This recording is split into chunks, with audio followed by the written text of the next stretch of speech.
Meus amados irmãos, sejam muito bem-vindos ao nosso canal Psicologia com Propósito. Para você que não me conhece, eu sou o evangelista Gênerson, da Assembleia de Deus na Paraíba, sou psicólogo, sou teólogo, e estamos fazendo uma série de lições para os professores da classe dos juvenis. E a nossa proposta é fazer uma abordagem, uma análise psicológica de todas as 13 lições desse trimestre. Esse trimestre está trazendo temáticas bastante necessárias, importantes e urgentes para a juventude atual, e não só para a juventude, mas para todos nós, do mais novo, da criança mais nova, até o obreiro mais antigo da igreja. Nós precisamos falar sobre saúde mental. Na igreja que nós dirigimos aqui em João Pessoa, esse mês nós estamos abordando uma temática voltada sobre o tema Nossas Emoções no Altar. Falamos na primeira ministração sobre a importância das nossas emoções e o que a Bíblia fala a respeito dessas emoções. Na semana passada, nós ministramos sobre a temática da ansiedade, 4 remédios contra a ansiedade, e na próxima semana, encerrando essas ministrações, estaremos falando sobre a depressão. Aqui também nós temos uma aula falando sobre a depressão, que foi a aula 2, que abordou essa temática tão importante e necessária, chamada o mal do século, não é verdade? E hoje nós vamos falar a respeito do medo e também da timidez. Eu prometo trazer para os senhores professores hoje alguns recursos, algumas ideias, alguns insights, algumas técnicas e ferramentas muito importantes para você trabalhar com o seu jovem, trabalhar com o seu adolescente, que vai enriquecer bastante a sua aula. Então fique com a gente, que daqui a pouco nós estaremos trazendo ferramentas, ideias, para que você possa implementar na sua aula, deixar aquela aula mais dinâmica. Vamos comigo? Então, meus amados irmãos, como sabemos, nesse trimestre nós estamos estudando o tema geral Feliz por Inteiro, o que Deus preparou para mim. Se você não viu ainda, nós também temos uma aula, a primeira aula, nós abordamos de forma mais profunda o tema da felicidade, diferenciando o que é alegria, o que é felicidade e o que é a felicidade a partir do ponto de vista bíblico. E, dando continuidade, hoje nós já estamos na terceira lição, Vencendo o Medo e a Timidez. O texto áureo dessa terceira lição se encontra na segunda carta de Paulo a Timóteo, capítulo de número 1, versículo número 7. Porque Deus não nos deu o espírito de temor, mas de fortaleza, e de amor e de moderação. A leitura bíblica em classe está em um dos salmos mais conhecidos na Bíblia, que é o Salmo 91. Salmo 91, a partir do verso 1 até o verso de número 16. Nós não fazemos essa leitura porque os irmãos sabem, se a gente for fazer, acaba esticando um pouquinho o tempo. Então, a recomendação é que os irmãos façam essa leitura com os jovens da sua sala. Inicialmente, a lição de hoje ela promove uma reflexão. E aqui no nosso slide, que estará sendo disponibilizado aqui no link, você pode acessar esse link, vai direcionar você para o Canva, onde eu produzi esse slide, e lá você pode fazer as adaptações que são necessárias, colocar o nome da sua sala, adicionar imagens, retirar e incluir slides. Então, no nosso slide, ele diz assim: na lição de hoje vamos refletir sobre os problemas que o medo e a timidez podem ocasionar e como devemos agir diante desses sentimentos que tanto nos prejudicam. Então, queridos, a gente está trabalhando duas temáticas extremamente importantes: medo e timidez. E essa temática é importante pelo seguinte, porque a partir do medo nós podemos trabalhar a questão da ansiedade. E a partir da timidez nós podemos trabalhar a questão da fobia social. E esse é o nosso convite nessa aula, que nós possamos se aprofundar um pouquinho mais a respeito da temática do medo, da ansiedade e da fobia social. Os irmãos sabem que a nossa proposta com essas aulas é trazer uma análise psicológica da lição, lhe trazer ferramentas que você possa trabalhar com o jovem. Dentro das nossas igrejas, atualmente, nós temos percebido, irmãos, uma explosão de doenças de ordem emocional.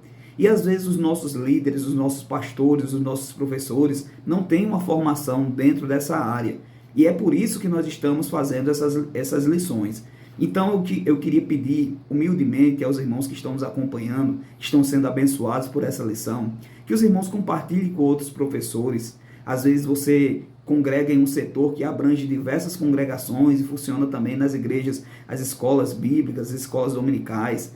Então, compartilhe com esses professores esses vídeos, essas ideias, essas ferramentas, porque, irmãos, eu tenho observado aqui na igreja que eu dirijo e nas igrejas que a gente vai ministrando palestras, ministrando estudos dentro dessa área da saúde mental, e muitas vezes os irmãos nos convidam, nos chamam, e a gente tem até a boa vontade e a alegria de estar participando com os amados irmãos, só que devido ao tempo, às vezes a gente não pode atender a agenda de todo mundo.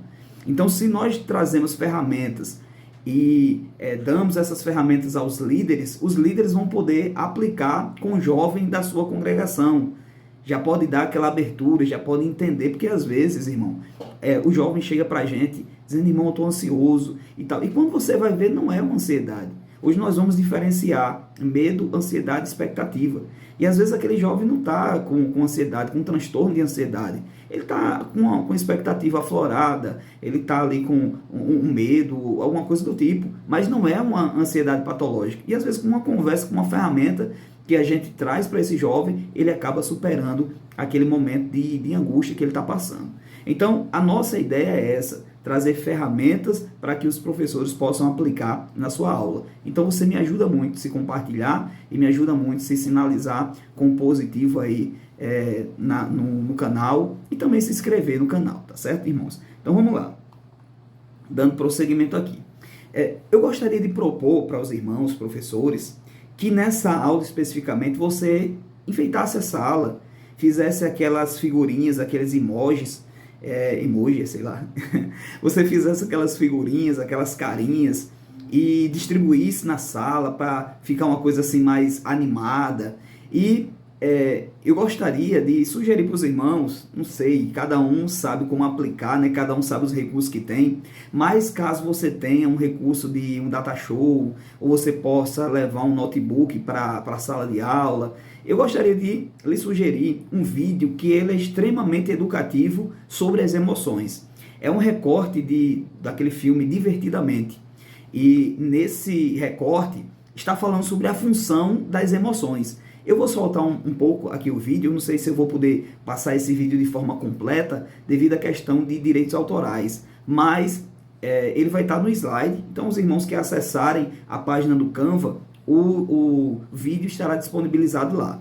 E caso você não consiga, mesmo acessando o Canva, o vídeo, você pode entrar em contato comigo através do meu Instagram, @psicologia_com propósito, e eu não vou ter nenhuma dificuldade de passar para os irmãos esse vídeo. Mas é um vídeo muito interessante, porque ele vai falar sobre a função de cada emoção. E antes de passar esse vídeo, é interessante os irmãos explorarem essa questão, essa temática das emoções. Os irmãos podem, por exemplo, perguntar para os jovens, né, quais são as emoções principais, e você deixar ele falar. E quando eles terminarem, você perguntar, dessas emoções, qual é a melhor? Geralmente, os jovens dizem que a melhor emoção é a alegria. E quando eles falarem cada emoção, você pergunta por quê? Porque a alegria. Tem jovem que às vezes diz que é a tristeza, tem outros que diz que é o medo. Então, você vai explorando. Mas por que você acha que é essa emoção? Vai ouvindo os jovens. Isso dinamiza a aula. E depois, você passa o vídeo. E no vídeo vai falar sobre a função de cada uma das emoções. A pessoa pensou... O que passa na cabeça dela?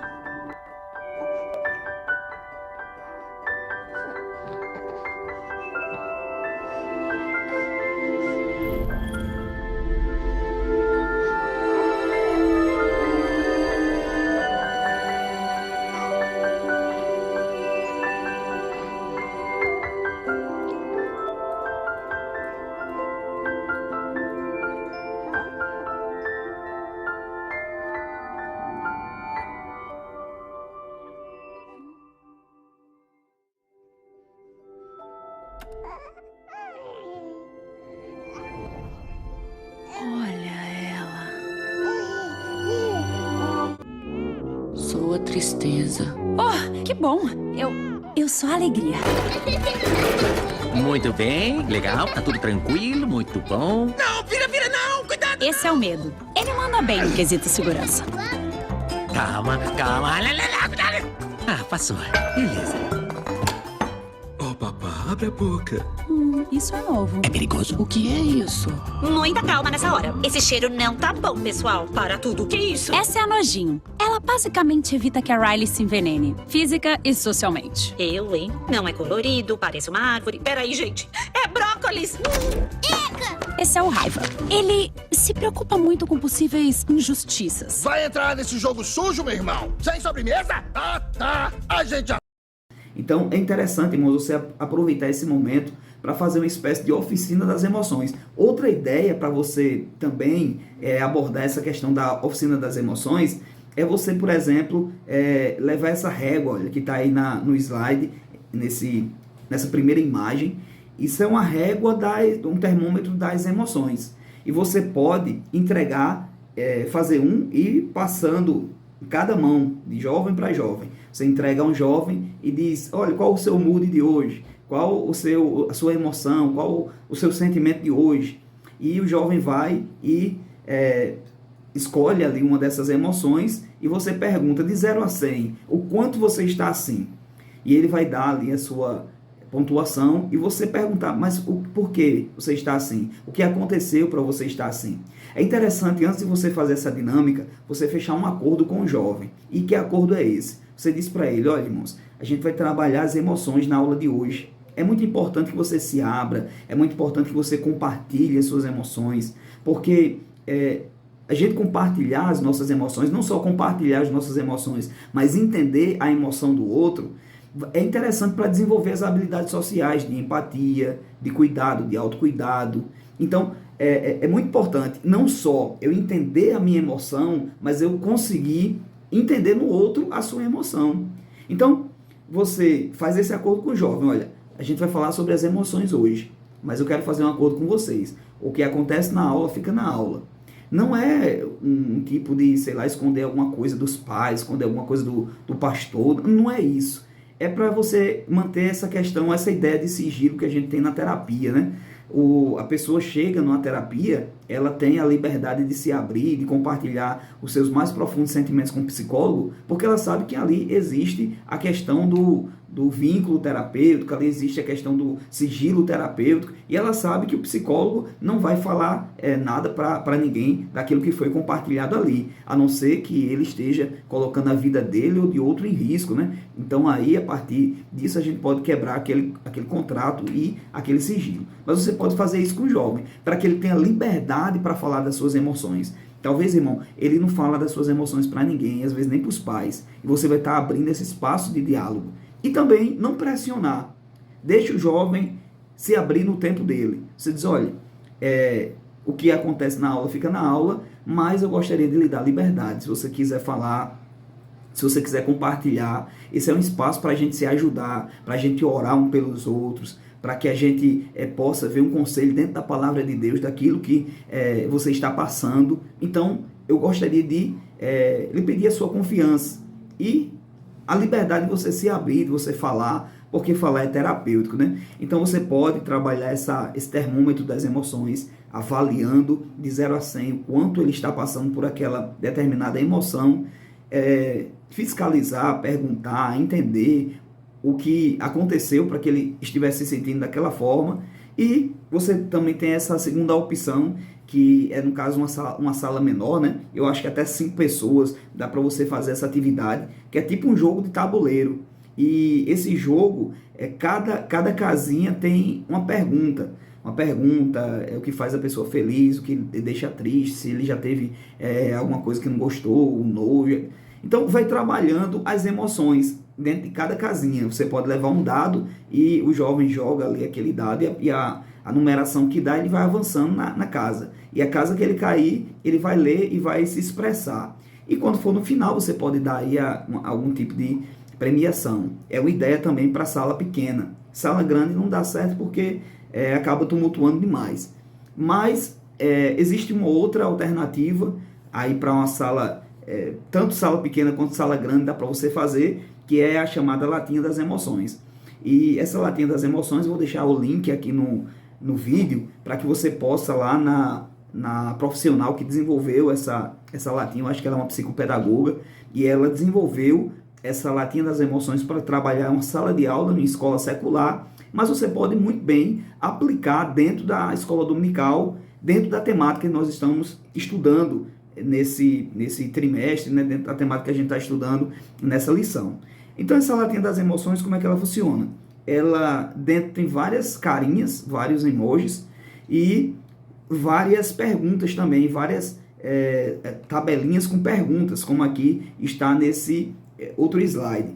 Então, essas cartinhas você vai recortar e colocar dentro da latinha, né? Então, sinto falta de, não gosto de, na hora da aula não gosto de, tenho uma tristeza no coração, sinto-me feliz quando, estou precisando de, estou triste porque, hoje estou com preguiça porque, hoje estou muito feliz e tem a reticência. São, irmãos, eu não vou me demorar muito aqui para não ficar extenso, né? Mas a ideia é que você puxe essas carinhas e o jovem pode ir ali, colocar a mão ali na latinha e pegar essa determinada emoção, e você pode trabalhar dentro da emoção que ele escolheu, igual ao termômetro, ou você pode pegar essas cartinhas e ele vai tirando, cada jovem tira um, e você diz, você tirou qual? Aí ele diz, estou doente de, ou na escola estou incomodado com. Aí você pergunta, essa carta se aplica a você? Você está incomodado com alguma coisa? Por exemplo, essa aqui de cima, estou com saudade de... Você está com saudade de alguém? Digamos que a pessoa diz a alguém que já morreu, por exemplo. Diz, mas quem foi essa pessoa? Qual a importância dessa pessoa na sua vida? Como foi? Quanto tempo faz que isso aconteceu? E você vai explorando, irmãos. Isso daí abre um espaço de diálogo muito interessante. Uma das coisas que a gente mais tem ouvido de pais é que o jovem ele não quer falar, o jovem ele não quer se abrir, o jovem não quer compartilhar, não quer conversar com os pais. E às vezes você usa esse espaço de diálogo para abrir essa conversa com aquele jovem que às vezes em casa ele é tão fechado. Então, é esse recurso que a gente está usando na terapia com o adolescente. Às vezes o adolescente ele vem, ele não quer falar porque quem mandou ele vir foi o pai. Às vezes nem o adolescente mesmo ele enxerga a sua necessidade de fazer terapia. E às vezes o propósito do adolescente é diferente do propósito dos pais. Então às vezes o adolescente fica meio calado, meio retraído, ele não, a princípio não tem aquela confiança em você, não sabe se fala, se não fala. Às vezes ele vê você mais como alguém que foi contratado pelo pai para meio que fazer aquele leva e traz. Então, a gente usa essas cartinhas como um recurso para abrir esse diálogo. Então, você pode fazer isso também na sua sala de escola dominical. O primeiro tópico da lição, o problema do medo. E o primeiro subtópico diz, o medo paralisa. Aqui nós temos diversos problemas que o medo causa. Então, antes de você iniciar propriamente dito esse tópico, você pode, se você, por exemplo, tiver quadro, na sua escola dominical, você pega ali o quadro e coloca lá, né, esse primeiro tópico, o problema do medo. E você pergunta para os jovens, qual o problema do medo?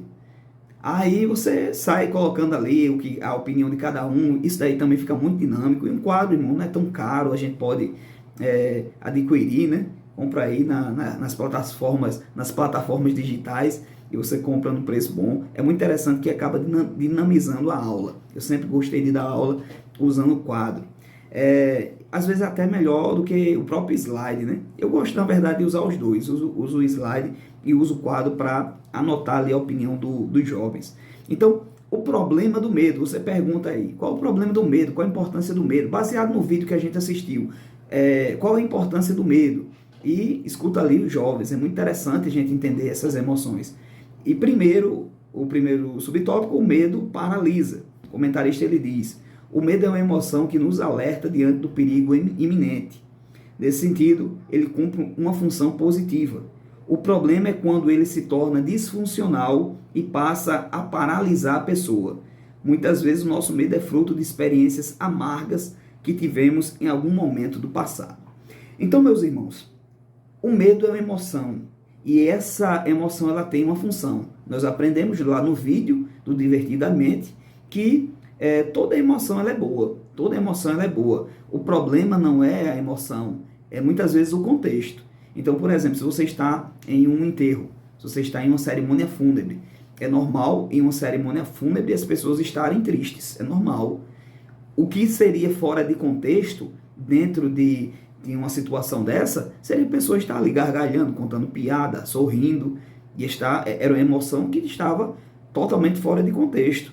Então, do mesmo jeito, o medo, ele tem a sua função, ele tem a sua importância. Nós entendemos a partir desse slide que o medo não é de todo ruim. As pessoas imaginam às vezes que não, que o medo é algo ruim, mas a função do medo é nos proteger. Porque imagine se a gente não tivesse medo, quantas exposições desnecessárias nós faríamos, quantas coisas a gente não faríamos, a exposição que a gente teria. Por exemplo, eu sou bombeiro militar, os irmãos que vêm nos acompanhando desde a primeira aula sabem, eu sou bombeiro militar aqui no estado da Paraíba, e nas aulas de altura eu tinha muito medo, né, das aulas de altura. Eu acho que eu era o mais medroso da turma nas aulas de altura. Mas nos 3 anos do curso de formação de oficiais, que nós tínhamos aula de altura, eu nunca me acidentei. Porque eu tinha tanto medo que eu fazia as coisas com segurança, com cuidado, de forma que eu não caísse, eu não me machucasse, para não gerar ali algum tipo de trauma ou bloqueio. Então nunca me acidentei. Então o medo ele serve para nos proteger. Aí, aqui mais embaixo diz assim, muitas vezes o nosso medo é fruto de experiências amargas que tivemos em algum momento do passado. Eu gostaria de sugerir para os irmãos, eu não sei como é que é na igreja dos irmãos, tem igrejas que são mais conservadoras, né, mais tradicionais, tem aquelas igrejas ainda que é pecado assistir televisão, e tem outras igrejas que não, que existe uma abertura maior nesse sentido. Então, se a sua igreja tiver uma abertura maior nesse sentido, eu gostaria de lhe sugerir um filme para você assistir com os adolescentes. É uma maneira de você fazer um trabalho extra classe e acaba unindo mais a turma, acaba explorando aquele vínculo de amizade, né, entre os pares e entre aluno e professor também. Então eu gostaria de lhe sugerir o filme Procurando Nemo. Mesmo que o adolescente ele diga, mas eu já assisti esse filme, mas agora ele vai assistir a partir de um outro olhar, a partir do olhar da lição, a partir do olhar da teologia. Então, Procurando Nemo. E por que eu sugiro esse filme? Aqui a gente faz um trabalho com jovens que a gente chama de tela crente, né? A gente traz um filme, não necessariamente um filme cristão, vamos dizer assim, mas um filme de uma temática aberta e dentro dessa temática nós vamos abordar a partir de um olhar teológico, um olhar da Bíblia, né? Então, do mesmo jeito, Procurando Nemo. Por quê? Procurando Nemo. Porque esse filme, ele fala a respeito do Merli, né, que era o pai do Nemo, e ele sofre ali uma perca muito significativa quando tinha ali, ele casou ali com a peixinha dele, e agora veio um tubarão, destruiu tudo ali, e morreu a peixinha, morreu aqueles ovinhos que estavam ali para nascer, e só ficou o Nemo, e ainda ficou com um defeito na nadadeira. Então, Merli era um pai altamente super protetor. Tinha medo até de deixar Nemo ir para a escola. E a partir disso, irmãos, foi gerando tantas coisas, porque das duas uma. Quando o pai ele tem esse perfil super protetor, ou ele cria uma criança medrosa ou cria uma criança revoltada. E no caso de Nemo, ele se revoltou, né? Naquele estilo parental do seu pai. Ele se revoltou e foi fazer uma coisa totalmente oposta. E quando ele foi fazer isso totalmente oposto, ele se expôs ao perigo. E se expondo ao perigo, levaram ele, e aí é o desenrolar do filme, eu não vou contar o spoiler. Mas você pode usar esse filme para trabalhar os medos, para trabalhar os traumas, para trabalhar as experiências amargas, para trabalhar os estilos parentais. Você pode pesquisar na internet estilos parentais e perguntar para o jovem, olha, qual é o estilo parental do seu pai, da sua mãe? Ele é mais agressivo, é mais negligente, é mais permissivo, é super protetor? Então você vai explorando isso e é muito interessante a riqueza de conhecimento que você vai ter a respeito desse jovem, a respeito desse adolescente. Segundo subtópico, o medo inibe o seu potencial. E ele diz assim: o inimigo de nossas almas é o maior interessado em inibir o potencial que Deus colocou em nossa vida. E eu lembro, irmãos, da história de Gideão. Gideão ele vai ser citado novamente no próximo subtópico, mas eu gostaria de adiantar aqui pelo fato de Gideão, ali no capítulo 6 de Juízes, conforme o texto que está em tela, diz que o Senhor olhou para ele e disse: vai nessa tua força e livrarás a Israel das mãos dos midianitas. Porventura não te enviei eu? E é interessante que antes desse versículo, os irmãos conhecem essa história, né? O anjo do Senhor chega e saúda ele e diz para ele: varão valoroso, o Senhor é contigo. Eu acho que Gideão, ele olha para um lado, ele olha para o outro, esse anjo está falando com quem? Varão valoroso? E eu faço essa conjectura baseado no que está dizendo o texto, né? Porque o versículo 15 diz assim, ele responde para o anjo do Senhor, né? Ai, Senhor meu, com que livrarei a Israel? Eis que a minha família é a mais pobre em Manassés, e eu menor na casa de meu pai. Então, eu faço essa conjectura de que quando o anjo se dirige para ele, chamando ele de varão valoroso, ele fica se perguntando com quem é que está sendo falado, porque ele não se enxergava como essa pessoa de potencial. Ele se enxergava como uma pessoa menor, uma pessoa fraca, uma pessoa que não tinha competência e habilidade para lutar contra nada nem ninguém. É tão de tal que ele estava ali escondido, né, malhando trigo no lagar. Onde você prensava uva, ele estava trabalhando com trigo, com medo dos midianitas, né? Você sabe a história do livro de Juízes, que é uma história cheia de altos e baixos. Então, o Senhor olha para ele e diz, porquanto eu hei de ser contigo, tu ferirás aos midianitas como se fosse um só homem. Veja que coisa, irmãos. Gideão estava ali com medo dos midianitas. Quando o anjo se dirige para ele, dizendo que ele era valoroso, que ele era guerreiro, ele olha e diz, não, eu não tenho capacidade, a minha família não tem capacidade, eu não tenho os recursos necessários para iniciar uma batalha, iniciar uma guerra. E Deus diz, olha, você tanto vai vencer essa guerra, quanto você vai ferir os midianitas como se fosse um homem só. E eu entendo que Deus, ele enxerga aquele potencial que nem a gente muitas vezes enxerga. Às vezes a gente enxerga o nosso potencial, às vezes a gente enxerga a nossa habilidade, tem muitas pessoas do contra que diz que não, mas a gente vai na luta porque a gente enxerga. Porém, irmãos, o momento mais crucial e grave é quando nem nós enxergamos as nossas potencialidades. Mas Deus aparece e diz, não, o Senhor é contigo.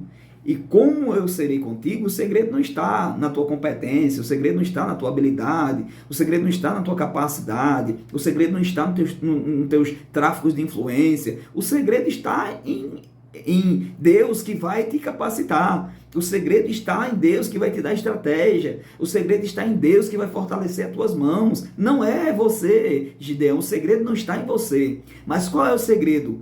Eu serei contigo. Esse é o segredo.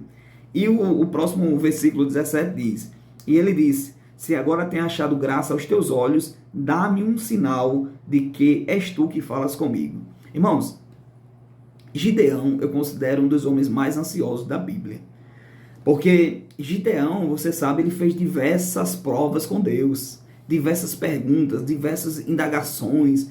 E você vê que isso é um traço de ansiedade. Porque o ansioso, daqui a pouco a gente vai falar sobre a questão da ansiedade, mas o ansioso, ele quer ter o controle de tudo. E esse é o grande problema da ansiedade. Porque a ansiedade, ela nos mostra que nós não temos controle de nada. Mas o ansioso, ele quer ter o controle de tudo. E pelo fato de ele querer ter o controle de tudo e às vezes não conseguir, ele acaba se esquivando de determinadas situações. Então, Gideão, ele aparece como esse homem extremamente ansioso, mas o tópico da lição diz que o medo, ele inibe o seu potencial. E Deus, ele é aquele que enxerga potencial até onde a gente não enxerga. O terceiro subtópico, ele fala o medo o impede de ser usado por Deus. E o comentarista diz, o medo também pode ser um impedimento para que você seja usado nas mãos de Deus com os dons espirituais. Eu lembro quando eu era líder de jovem, e a gente, enquanto líder de jovem, a gente tem a responsabilidade de dirigir o culto da mocidade. Aqui em João Pessoa funciona dessa forma. Uma vez por mês nós temos, no domingo, o culto de mocidade. E ali os jovens têm a oportunidade de se expressar, de cantar, de pregar. E eu lembro que tinha uma jovem, talvez ela até assista esse vídeo, que ela, quando faltava 15 dias para o culto de mocidade, ela já estava mandando mensagem para mim.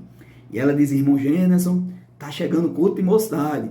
E eu não quero oportunidade não, viu? Não quero oportunidade não. Se o Senhor me der oportunidade, nem lá eu não vou. E outra coisa, a Bíblia diz, olha, nem por força, nem por violência. E era assim, irmãos, mês após mês, mês após mês. E uma menina que tinha sido criada na igreja, que cantava muito bem, que era uma menina extrovertida, uma menina inteligente, mas tinha morrido de medo de ter oportunidade. E a gente entende esse tópico aqui, né, subtópico, o medo o impede de ser usado por Deus. E teve um ano, meu último ano liderando a mocidade, eu cheguei para ela e eu disse, minha irmã, olha, esse ano é o ano do basta. Esse ano é o ano do basta. Eu aceitei e tal, mas esse ano você vai ter a oportunidade. E ela, mas irmão Gênesis, mas não dá e tal. Eu disse, olha, sente aqui comigo. E eu usei uma técnica que a gente usa na terapia, né? E eu disse para ela, eu disse, olha, o que de pior pode acontecer se você tiver a oportunidade no culto de mocidade? Peguei um papel e dividi em duas partes. O que de pior pode acontecer, o que de melhor pode acontecer. Você pode fazer isso com o jovem também da sua igreja. Dá muito resultado. E aí ela disse, o que de pior pode acontecer, eu posso me esquecer, dar um branco, ter uma crise de riso, começar a rir. Quando eu subir, eu posso tropeçar no microfone, cair, sair rolando, derrubar o porteiro lá da igreja e tal. E a gente começou a rir nesse sentido. E isso, irmãos, é a cara da ansiedade. Porque a ansiedade, ela pinta quadros catastróficos. O pior cenário, a ansiedade, ela pinta. E eu disse, minha irmã tá certo. O que de melhor pode acontecer? E ela disse, não, o que de melhor pode acontecer? Deus pode me usar, Deus pode me dar uma palavra, pode ser uma bênção, alguém pode sair edificado e tal. Disse, pronto, tá certo. Fui anotando. E eu disse, olha, você falou aqui sobre o que de pior pode acontecer. Eu lhe pergunto, quanto tempo faz que você está na igreja? E ela disse, não, desde criança. 15 anos da minha vida que eu estou na igreja. Eu disse, tá certo. Nesses 15 anos que você está na igreja, quantas vezes você viu isso acontecer? A pessoa ter crise de riso, a pessoa dar um branco, a pessoa tropeçar no microfone, cair e tal. Ela disse, não, irmão, nunca ouvi isso acontecer, não. Eu disse, e por que, irmão, vai acontecer justamente com você? Por que? Me diga por que vai acontecer justamente com você. Então, irmãos, isso é o que a gente chama na psicologia de reestruturação cognitiva. É você tirar a pessoa daquela visão catastrófica da coisa e trazer ele para a realidade. Psicologia, irmão, não é pensamento positivo, não. Psicologia é pensamento realista. Porque às vezes a pessoa está pintando o pior cenário.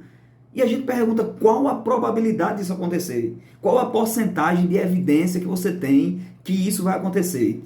Quais as evidências a favor que isso vai acontecer? Quais as evidências contra?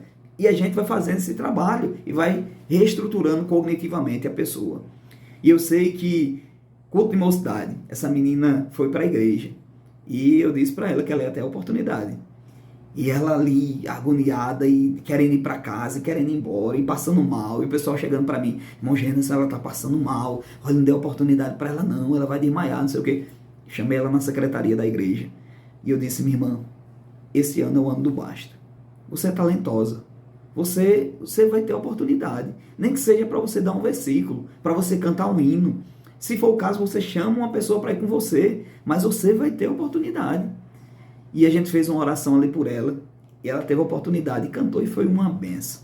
Então, irmãos, o segredo para a ansiedade não é você se esquivar. Porque quanto mais você esquiva, mais ela cresce. Mas o segredo para a ansiedade é enfrentar. Só que é claro que você não vai enfrentar assim de uma vez. É igual nesse caso. Eu falei para ela, eu disse, olha, se for o caso, você chama uma pessoa para ir com você. A pessoa vai, e ela chamou realmente, a pessoa foi e cantou com ela. Então, isso, irmãos, é o que a gente chama na terapia de terapia de exposição. Você vai, pouco a pouco, se expondo àquela situação que lhe causa ansiedade, que lhe causa medo. Você vai se expondo, você vai se expondo. E conforme você vai se expondo, você vai conquistar aquilo que o ansioso mais quer, controle. Você vai se colocando na posição de controle, você vai se colocando na posição de autonomia, você vai se colocando na posição de segurança. E você vai testando, e aquele medo vai sumindo. Então, o medo o impede de ser usado por Deus. Aqui fala de Moisés, Josué, Jeremias, Gideão. Gideão nós já falamos, né? Jeremias teve um momento que ele até questionou o chamado dele. Ele disse, não, fui iludido, iludisse-me e fui iludido, mais forte fosse do que eu. E ele disse que queria parar de falar no nome dele, mas isso foi um fogo aceso no coração, de forma que ele não conseguia ficar calado. Teve até aquele momento, né, crucial na história de Jeremias, no capítulo 1, que Deus chega para ele e ele diz, não, mas eu não sei falar, eu sou uma criança. E Deus diz, não diga eu sou uma criança, porque aquilo que eu mandar você vai dizer. Então, queridos, o medo ele nos impede de ser usado por Deus. Quantas vezes Deus ele não quer usar o jovem, usar o adolescente, mas ele tem medo de oportunidade, ele tem medo da exposição. E daqui a pouco eu vou falar um pouquinho sobre a fobia social, que às vezes não é simplesmente um medo, aí já é um transtorno, né? Já é a chamada fobia social e aquele jovem, aquela pessoa tem medo da avaliação dos outros. Então eu vou disponibilizar para você um questionário a respeito da fobia social e você pode trabalhar isso com jovens para avaliar se ele tem um medo ou se ali é uma fobia.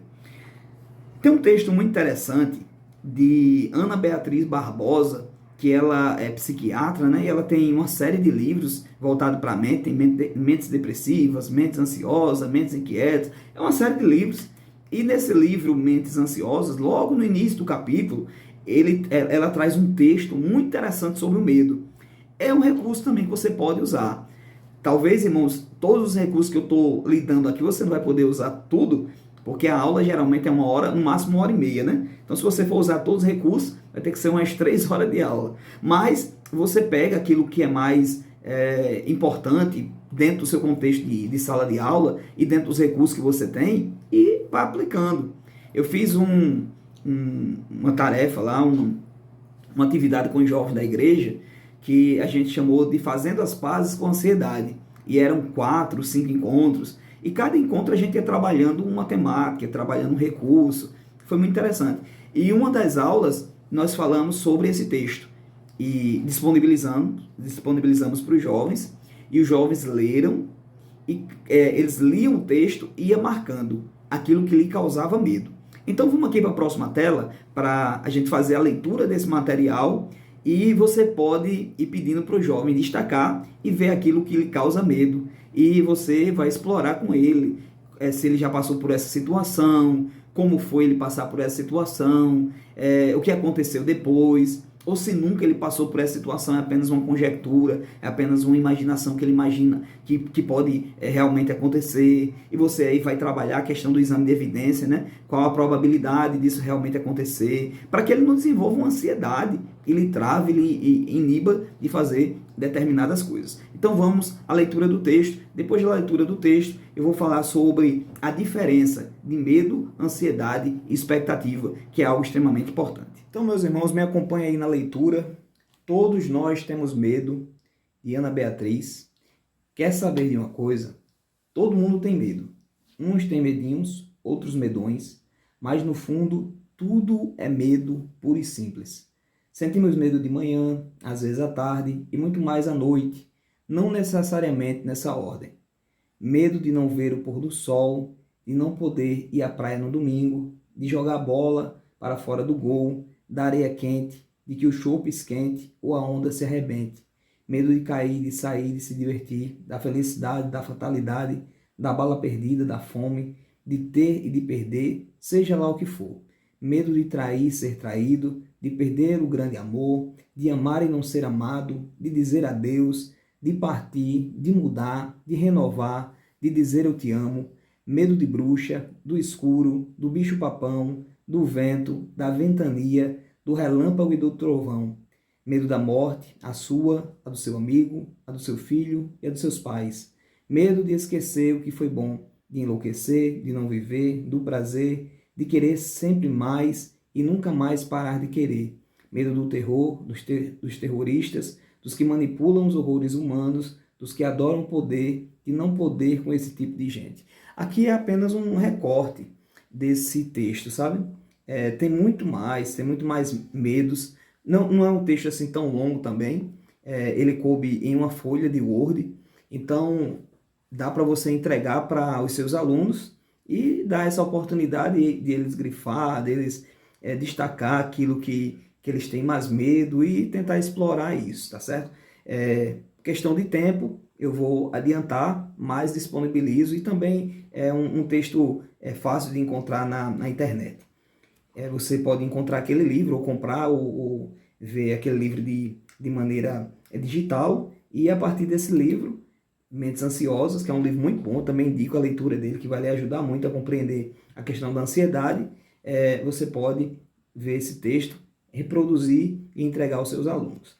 Então, dando prosseguimento, irmãos, conforme eu tinha prometido, a diferença entre medo, ansiedade e expectativa. Porque às vezes a irmã, o jovem chega e diz, olha, eu estou com ansiedade. e quando a gente vai explorar, às vezes não é ansiedade.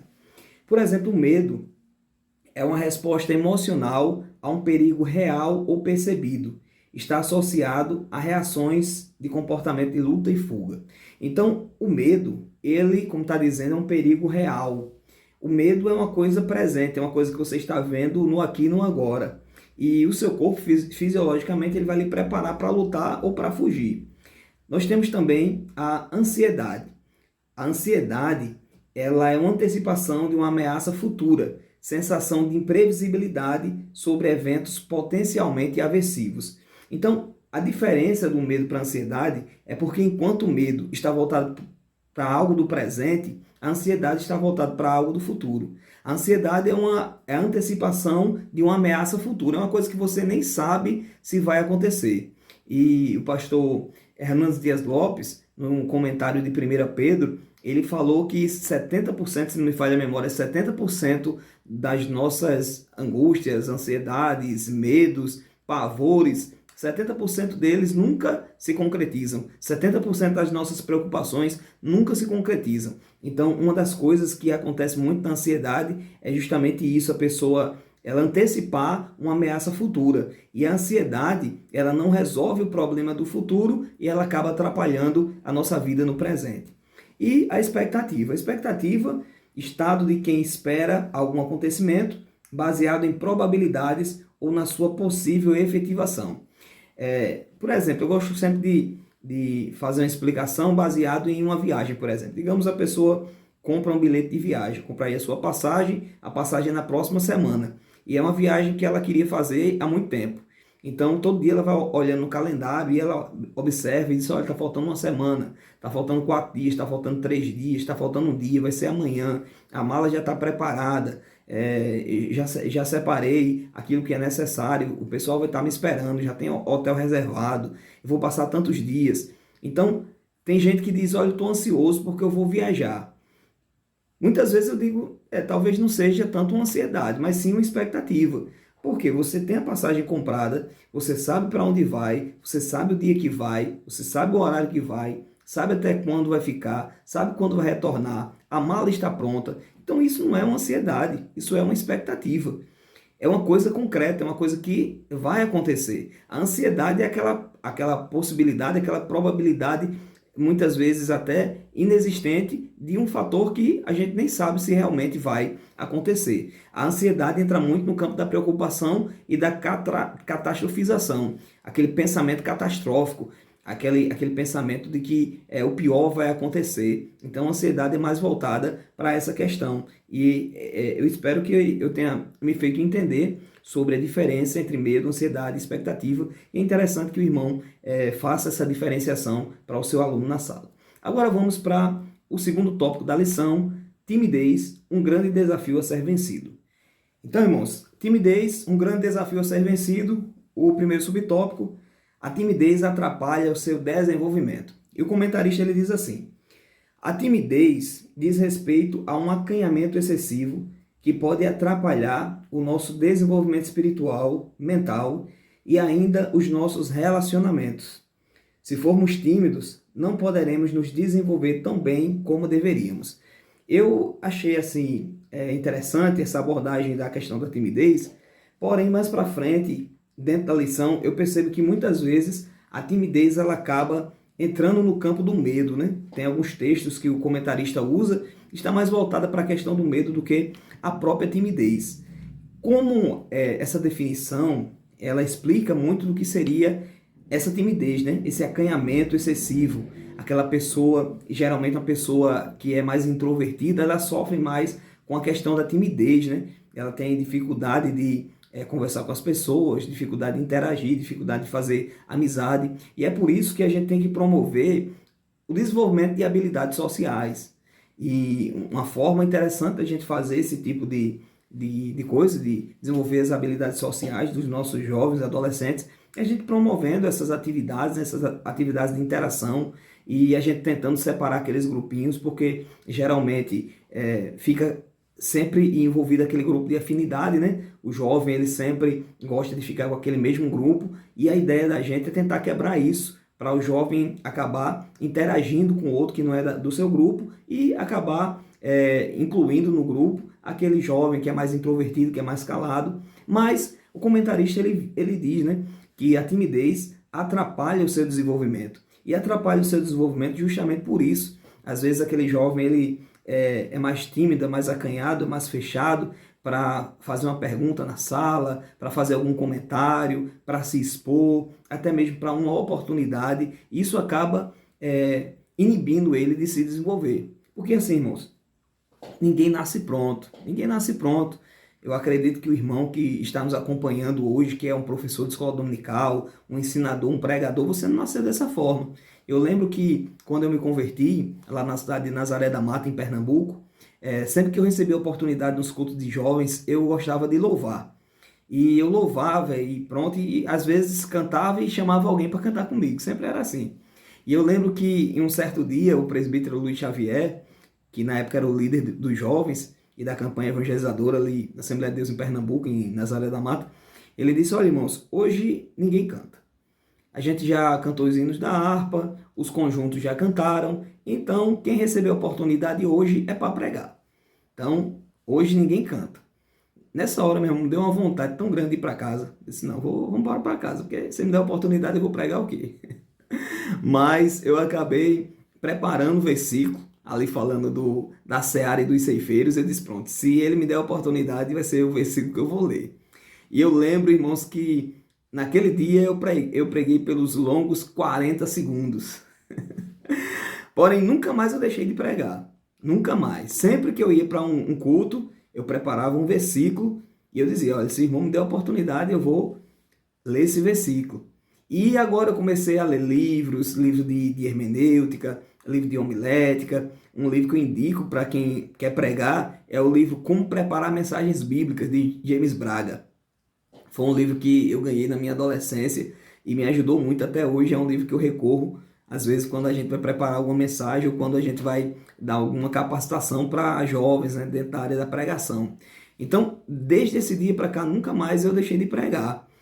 E depois foi aumentando o tempo, né? De 40 segundos já foi para 2 minutos, foi para 5 minutos, E hoje a gente ministra a palavra do Senhor. Mas se a gente tivesse se rendido naquela primeira vez, se o irmão dissesse: olha, eu vou lhe dar a oportunidade e por conta disso eu fosse embora, não voltasse mais, dissesse igual lá jovem: olha, não é por força nem por violência, hoje nós não estaríamos pregando a palavra do Senhor e talvez nem estaríamos aqui no YouTube ministrando essa aula. Então, a timidez atrapalha o seu desenvolvimento. Segundo, a timidez sufoca o seu crescimento. Quantas pessoas deixamos de conhecer porque a timidez nos impede?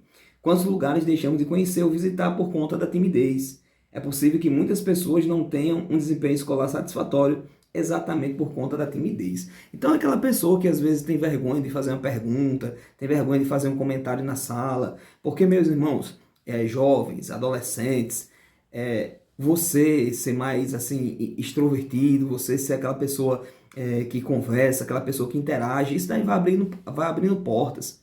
Vai abrindo portas porque você tem mais facilidade de fazer amizade, as pessoas lhe observam mais, você tem mais chance de ser chamado, de receber uma oportunidade. Então isso acaba abrindo as portas. Então a timidez, ela sufoca o seu desenvolvimento. Ô irmão, o que é que eu vou fazer? Espere, daqui a pouco, no terceiro tópico, nós vamos falar sobre como vencer o medo e a timidez. O terceiro subtópico desse tópico 2 diz assim: a timidez dificulta o recebimento do poder do Espírito Santo. E o comentarista fala: ninguém pode ser condenado pelo fato de ser tímido. É preciso levar em consideração que há pessoas que são mais extrovertidas, portanto, têm mais facilidade em se comunicar, em fazer novas amizades. Outras são introvertidas e mais fechadas, e isso não é um defeito ou um pecado. Aqui a gente tem que delimitar essa questão do temperamento, né? Porque realmente tem pessoas que ela tem aquele temperamento mais dominante, né? Um colérico, um sanguíneo, e essas pessoas geralmente são mais extrovertidas. São pessoas que têm mais facilidade de se comunicar, têm mais facilidade de fazer amizade, têm mais facilidade de se expor. Já aquele melancólico, principalmente o melancólico, né? Ele tem mais dificuldade de fazer isso, ele tem mais dificuldade de se expor. E isso não é nenhum pecado. Agora, o que a gente não pode aceitar é muitas vezes falta de educação, né? Tem jovem que ele chega no canto, ele não fala com ninguém, não cumprimenta ninguém, não sauda com a paz, não dá boa noite nem nada. Aí o pai, a mãe diz, não, é porque ele é tímido. E muitas vezes isso já vem da infância, né? É recorrente, desde a infância que ele é assim. Ele já é introvertido, ele já é calado, e os pais acabam reforçando, né? Porque alguém vai cumprimentar a criança, aí o pai já diz, não, já salta na frente, já diz, não, ele é tímido, não, ele é calado, não, ele é mais... E isso acaba deixando aquela criança ali nessa zona de conforto, ela não desenvolve, ela não exercita suas habilidades sociais, e quando chega na adolescência fica uma pessoa extremamente introvertida.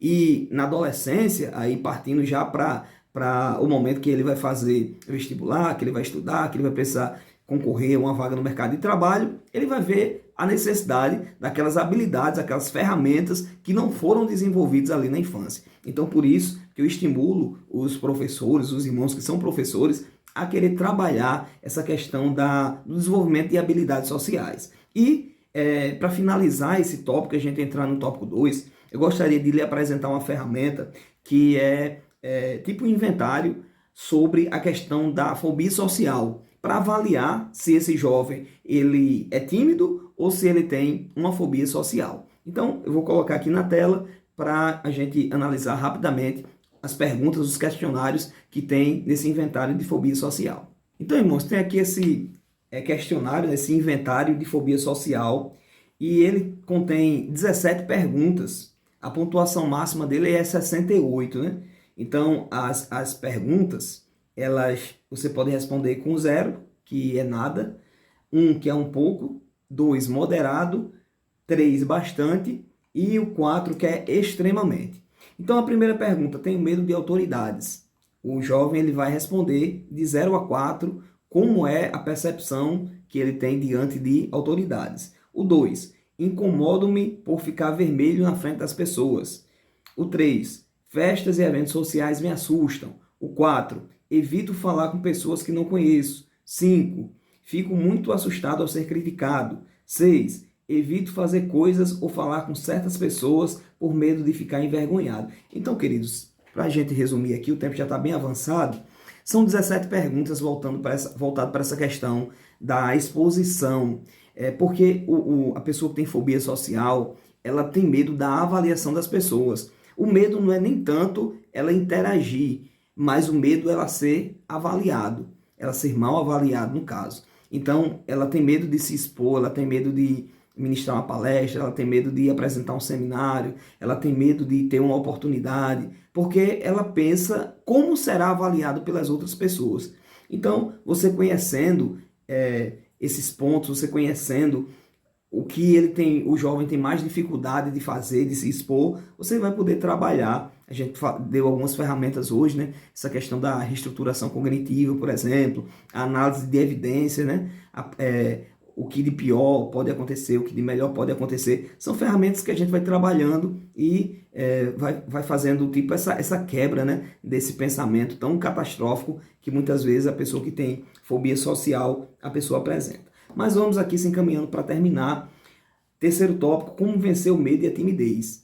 O primeiro subtópico, falar com Deus para falar com as pessoas. E aqui ele diz, né, Pedro venceu o medo e a timidez. Depois de falar com Deus, teve coragem de falar para a multidão. É aquilo que a palavra de Deus registra lá em Salmo, né? Abre bem a tua boca e te encherei. Então, Pedro, eu sei que Pedro ele era sanguíneo, Pedro ele era afoito, Pedro ele tinha mais a iniciativa, né? A gente observa isso em diversos textos da Bíblia. Então, pelo temperamento dele, ele já era uma pessoa extrovertida. Mas a Bíblia registra que quando Jesus foi preso, Pedro ele agora começa a fugir, começa a se esconder, fica ali meio temeroso, né? Da morte e tal. Mas depois da descida ali do Espírito Santo, no capítulo 2 de Atos, Pedro agora ele toma a frente, Pedro agora ele se expõe, ele vai ali ministrar a palavra, e muitas vidas ali foram alcançadas pela palavra, pela ministração de Pedro, né? Então, Pedro primeiro ele ora, primeiro ele fala com Deus, para depois ele falar com as pessoas. Então, do mesmo jeito é você, porque às vezes por mais tímido que você seja, mas Deus ele gosta de contrariar, né? Deus gosta de pegar as coisas loucas para confundir as sábias. Deus gosta de pegar as coisas desprezíveis, as coisas que não são, para confundir as que são, conforme Paulo ele registra, né? Então, às vezes é isso, a pessoa mais extrovertida não é aquela pessoa que vai ser o grande pregador. E às vezes aquele que é introvertido, calado, tímido, é o que Deus vai usar para confundir a mente das pessoas. O segundo subtópico, ler e reler, o poder da leitura. O comentarista diz que quem lê melhora o vocabulário, aumenta a capacidade argumentativa, tem mais facilidade ao falar em público e aprende mais. O grande problema é que essa geração lê pouco. Essa geração, pessoal, está mais voltado para a tecnologia, para o celular, e às vezes não tem aquele hábito da leitura, né? E a leitura, ela desenvolve a criatividade, a leitura, ela desenvolve o vocabulário. Hoje você fala para um jovem ler um versículo, o jovem vai ler um versículo, meu irmão, fica gaguejando. Então, isso dificulta, né? A falta de leitura dificulta a argumentação, o desenvolvimento de vocabulário, a capacidade argumentativa. E a minha dica para o jovem é que ele leia em voz alta. Ele faça a sua leitura devocional e ele tem esse costume de ler em voz alta. Porque ele tendo esse costume em ler em voz alta, ele vai gaguejar menos, ele vai desenvolver melhor as palavras, vai desenvolver melhor o vocabulário. E se você... Às vezes a pessoa ela é tímida, ela tem medo de se expor, porque ela não tem conhecimento. Mas se ele lê, não só a leitura bíblica, mas a leitura de diversos livros, para aumentar o seu universo acadêmico, seu universo de conhecimento, ele vai ter o que falar. E como ele vai ter o que falar, ele vai ter conhecimento para falar, ele vai ter mais coragem de se expor. E o terceiro subtópico, para a gente finalizar, a superação vem com a ajuda de Deus e das pessoas. E o comentarista diz, fale com o seu pastor, converse com pessoas que superaram medo de falar em público, leia livros cristãos sobre como vencer a timidez. Então, meus irmãos, jovens, estimule o jovem da sua igreja, o seu aluno, a desenvolver essa habilidade de falar em público. Porque a pessoa que domina a arte de falar em público, as portas se abrem. Ela tem mais capacidade de conseguir uma vaga de emprego, ela tem mais capacidade de uma vaga no estágio, ela tem mais capacidade de desenvolver na sua vida, tanto eclesiástica, ministerial, espiritual, quanto na vida acadêmica. Por mais que a pessoa, às vezes, ela vai fazer, sei lá, ela vai trabalhar com programação. Diz, irmão, eu não vou precisar me expor não, que eu vou trabalhar com programação. Mas, às vezes, até para ele apresentar o trabalho dele para alguém, ele vai precisar falar, vai precisar se expor, vai precisar de capacidade argumentativa. E para ele desenvolver, isso daí não é do dia para a noite. Isso daí é um exercício. É aquilo que a gente falou sobre a chamada terapia de exposição, né? Então você vai se expondo. Eu trabalhei com um adolescente que ele tinha fobia social e toda semana a gente ia dando exercícios para ele, atividades para ele se desenvolvendo e no final encerramos a terapia, ele já estava ali com boas habilidades sociais desenvolvidas. Então eu finalizo deixando aqui os meus contatos, né? Tem o meu Instagram, @psicologia_com_propósito e também o número do meu WhatsApp, 8889-2358-83 é o código da Paraíba. Nos acompanhe ali no Instagram, nos acompanhe aqui também no YouTube. Se você ainda não fez a sua inscrição, se inscreva. Se você não curtiu, curta e também compartilhe com outros amigos, com outros irmãos que são professores dessa faixa etária. Que Deus em Cristo vos abençoe. Até a nossa próxima aula.